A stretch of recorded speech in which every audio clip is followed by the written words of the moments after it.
ஹரீஷ் ஓகேயா? 5 எழுதிட்டீங்களா? உதாரணம். எழுதிட்டேன் எழுதிட்டேன். ரைட், வீடியோ ஆன் பண்ணல. ஓகே, வாசி காட்டுங்க. என்னென்ன இருக்கிறீங்கன்னு பாப்போம். நான் பாடசாலைக்கு சென்றேன். நான் தம்பி படிப்பேன். விளையாடுவான். நான் தம்பி புத்தகத்தை தம்பி விளையாடுவான். விளையாடுவான். நான் விளையாடினான். விளையாடுவான். ஓகே. ஆனா நீங்க நான் கொண்டுதான் இருக்கல. ரைட், விளையாடினான். ஓகே. அவன் விளையாடுகின்றார். அவன் விளையாடுகின்றானா? அப்படி வருமா? ஒரு பெயரை குறிக்க வேணும். அவன்ன்றதை விட யாரையாச்சும் பேரை போட்டா நல்லா.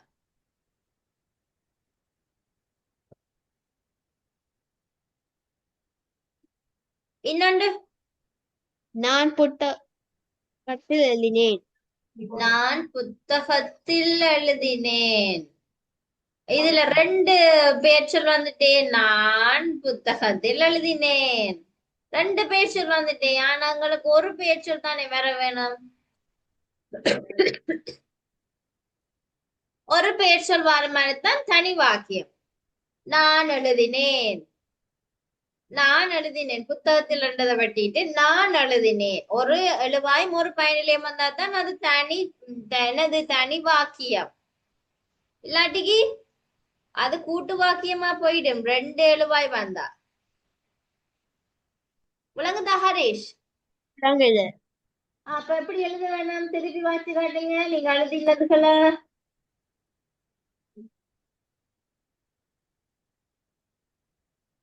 முதலாவது எழுதலாமா? வாசிக்கலாமா? நீங்க எழுதினா முதலாவது வாசிங்க. நான் பாடசாலைக்கு சென்றேன். ஓகே. தம்பி விளையாடினான். நான் பாடசாலைக்கு சென்றேனா? சென்றேன். ஓகே.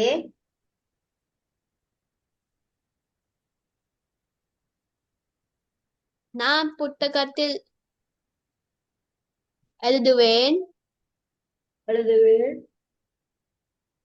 அவன் விளையாடுவான். அவன் விளையாடுவான். அப்பா வீட்டுக்கு வந்தான். வீட்டுக்கு வந்தார். வீட்டுக்கு சென்றல. விச்சன்னா சென்று என்று வர வேணும். வீட்டுக்கு சென்றார். இச்சனா வந்தார். வீட்டுக்கு வந்தார். வந்தான். ரைட்.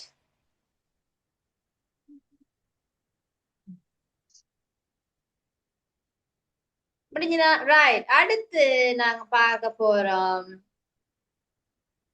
வாக்கியத்தின் உறுப்புகள். வாக்கிய உறுப்புகள். சரியா?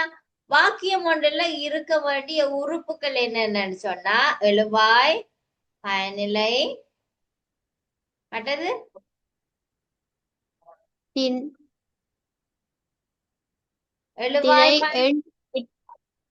நோ, உறுப்புகள். வாக்கிய உறுப்புகள் 3 தான் இருக்கு. எழுவாய், பயனிலை, செயற்படு பொருள். ரைட். அப்ப நாங்க இதுல எழுவாயண்டா என்னன்னு பார்க்க போறோம். எழுவாயன்றது பயனிலையோடு துணைப்பால் எண்ணிடம் உறவு கொண்டுள்ள பெயர் சொல்லே எழுவாய் என்கின்றோம்.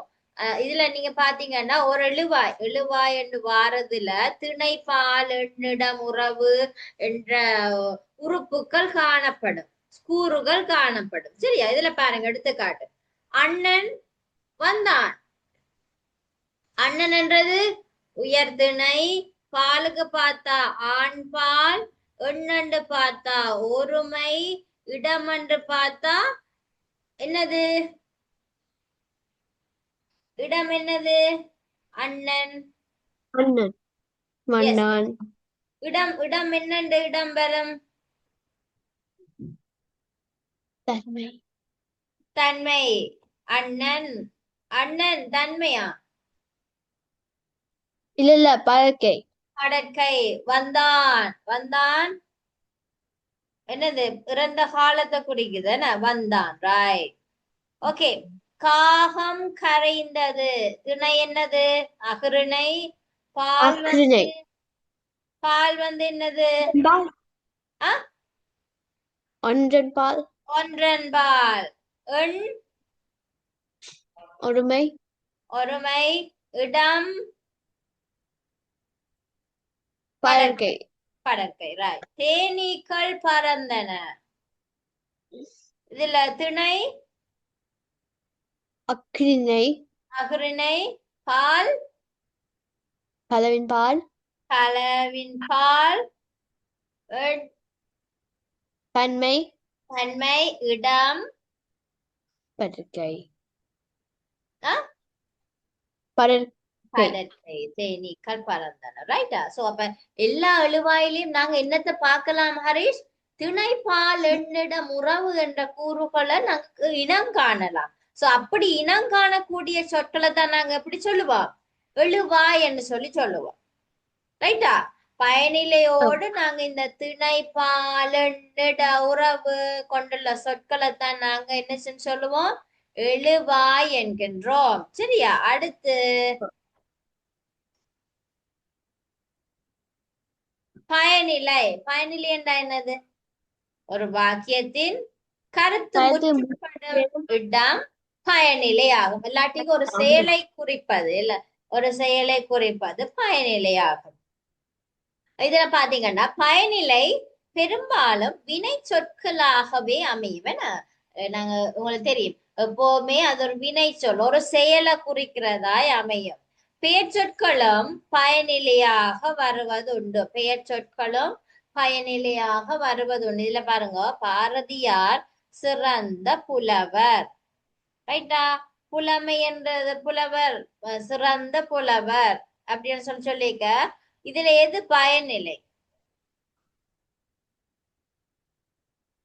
புலமை என்றது எழுதுற அந்த அது அந்த குவாலிட்டிஸ் தான் சொல்றது புலமை அப்ப அவர் புலவர் என்றேக்கில் இந்த புலவர் என்றது ஒரு பயனிலை ஆனா அது எங்களுக்கு எப்படி வருது பெயர் சொற்களுக்குரிய பயனிலையா வருது என்ன ரைட்டா ஓகே அப்ப நாங்க இதை எழுதி கொள்ளுவோமா எழுவாயண்டா என்ன எழுவாய்க்குரிய உதாரணம் நீங்க எடுத்துக்காட்டு 3 இருக்கு அதையும் எழுதி கொள்ளுங்க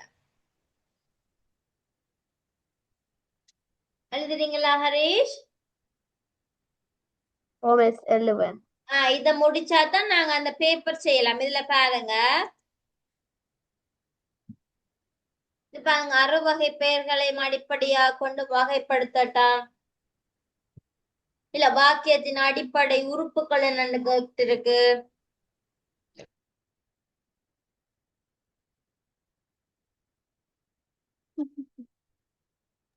இதுல அறுவகை பெயர்கள் நாங்க பிறகு பார்ப்போம் வாக்கியம் என்றா என்ன சொல்லண்டா என்னன்றது இன்னைக்கு படிச்சதெல்லாம் இருக்கு சோ அதனாலதான் உங்களை எழுத சொல்லுறேன் சரியா ரைட் எழுவாய்ன்னு போடுங்க ஹெடிங் வாக்கிய உறுப்புகள் வாக்கிய உறுப்புகள் ஹெடிங் போட்டுட்டு தான் எழுவாய்ன்னு எழுதணும் முதலாவது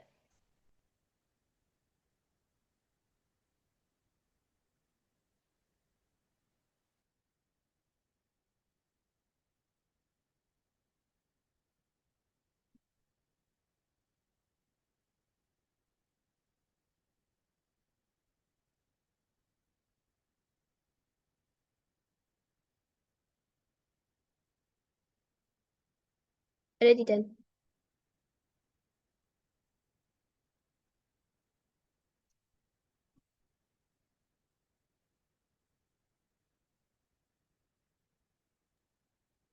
பாத்தீங்களா எழுவாய் எழுவாய் என்றா என்னது எழுவாய் என்றதை எழுதிக்கொள்ளுங்க எழுவாய் என்றால் பயனிலையோடு திணைப்பாலனிட உறவு கொண்டுள்ள பெயர் சொல்லே எழுவாய் என்கின்றோம் அதுக்குரிய எடுத்துக்காட்டையும் எழுதுங்க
வச்சுட்டேன் மிஸ். எழுவாய்க்குரியது. அடுத்தது பயனிலை. பயனிலை. பயனிலை ரெண்டாவதுன்னு போட்டுட்டப்ப பயனிலை என்று போடுங்க. அது பயனிலை என்றா என்னண்டா அதையும் எழுதி கொள்ளுங்க. ஒரு வாக்கியத்தின் கருத்து முற்றுப்பெறும் இடம்தான் பயனிலை.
சரி மிஸ்.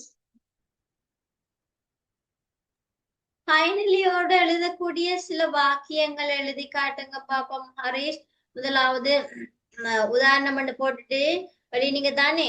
ரவி ஓடினான் என்றதை கொள்ளுங்க. ரவி ஓடினான். முதலாவது ரவி ஓடினான். ரவி ஓடினான். சரியா? அத போல மிஸ்ஸுக்கு இன்னும் ஒரு 5 எழுதி காட்டுங்க. இன்னும் ஒரு 5 எழுதி காட்டுங்க. 5 பயனிலைக்குரிய எஸ் பயனிலைக்குரிய வாக்கியங்கள். பயனிலைக்குரிய வாக்கியங்கள் இன்னொரு 5. ரவி ஓடினான். அத போல வேறு.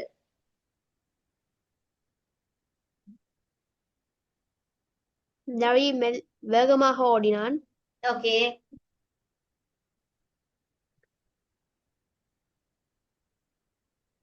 பயனிலைக்குரிய வாக்கியங்கள் என்ன? சரி.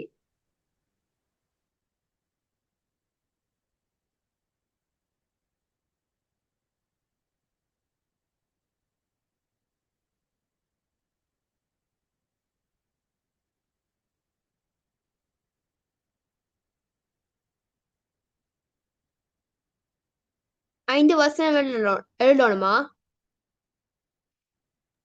எஸ் இத மாதிரி 5 வசனம் எழுதி காட்டுங்க மிஸ்ஸுக்கு.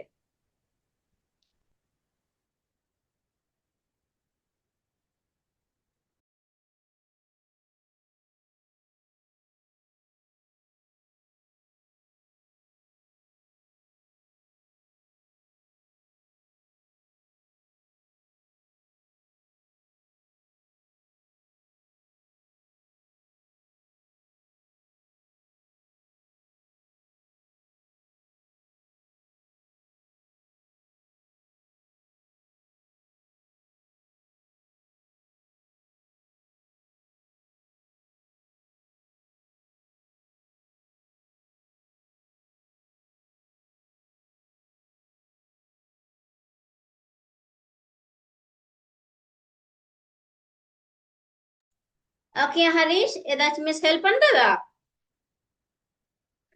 ரவி ஓடினான். வேற என்ன? ரவி மெல்ல மெல்ல ஓடினான். வேற வேற வேற வேற வேற ஓடினான விட்டுட்டு வேற. மெல்ல மெல்லன்னு வராதே. மெல்ல மெல்லன்றது வருமா? மெல்ல சும்மா நார்மலான வேர்டா சொல்லுங்க. ரவி ஓடினான்.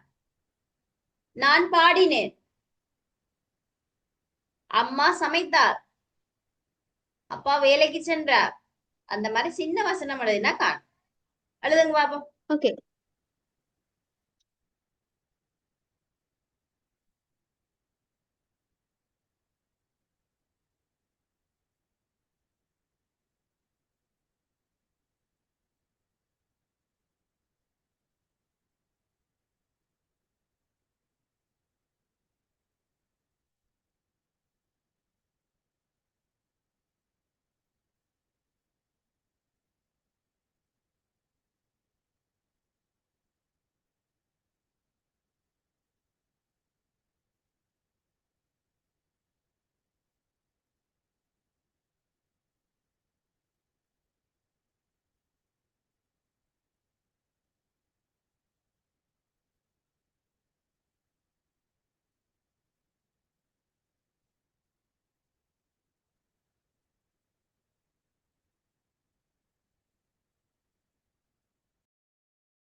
ஹரிஷ் ஹரிஷ காணேல ஹரிஷ காணேல ஆ முடிஞ்சதா என்ன யோசிக்கிறீங்க பயனிலைக்குரிய ஒரு 5 வாக்கியம் அப்படின்னா காணும்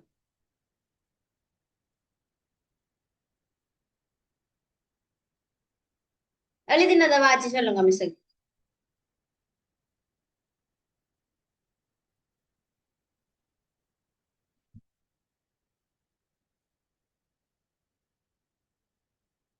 என்ன எழுதி இருக்கிறீங்க ஹரீஷ் வாசிங்க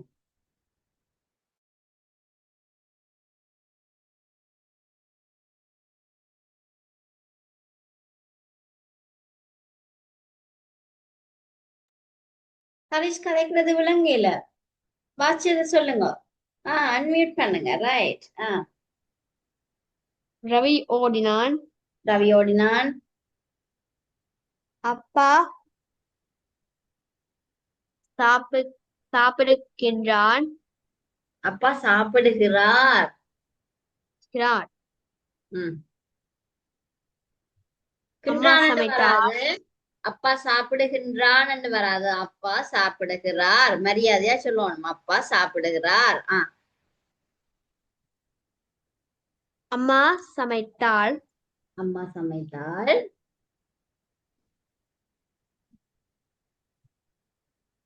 தம்பி பாடசாலைக்கு சென்றார். பாடசாலைக்கு சென்றான் தங்கை விளையாடினான். ஓகே ரைட் ஓகே 5 எழுதிட்டீங்க என்னது பயனில்லை வாக்கியங்கள் பார்த்தோம் அடுத்தது செயற்பட பொருளுக்குரியது பார்த்துட்டு நாங்க நீங்க இப்ப போட்டோகாப்பி எடுத்து வச்சிருக்கிறீங்க தானே அந்த கேள்வியில இன்னைக்கு நீங்க எழுதாதது இன்னைக்கு நாங்க படிச்சது இருக்கு வாக்கியம் என்றா என்ன சொல்லண்டா என்னன்னு சொல்லி சோ அதுக்குரிய ஆன்சரை எழுதி கொள்ளுங்கவா பேப்பர்ல எழுதி கொள்ளுங்க பேப்பர் இருக்கு தானே பிரிண்ட் அவுட் எடுத்துருக்கீங்க எஸ் அப்ப அதுல அந்த கேள்விகளையும் செய்து கொள்ளுங்க வாக்கியம் என்றா என்ன சொல் என்றா என்ன அந்த கேள்விகளையும் செய்து கொள்ளுங்க மீதியை நாங்க அடுத்த கிளாஸ்ல பார்ப்போம் ரைட் ஓகேயா விளங்கினதா இண்டியான் பாடம் விளங்கினதா வாக்கியம் என்றா என்னது வாக்கியத்தின் வகைகள் வாக்கியத்தின் உறுப்புகள் பார்த்தனாங்க சோ மறக்க கூடாது சரியா right okay bye God bless you see you next week Okay. Bye, teacher.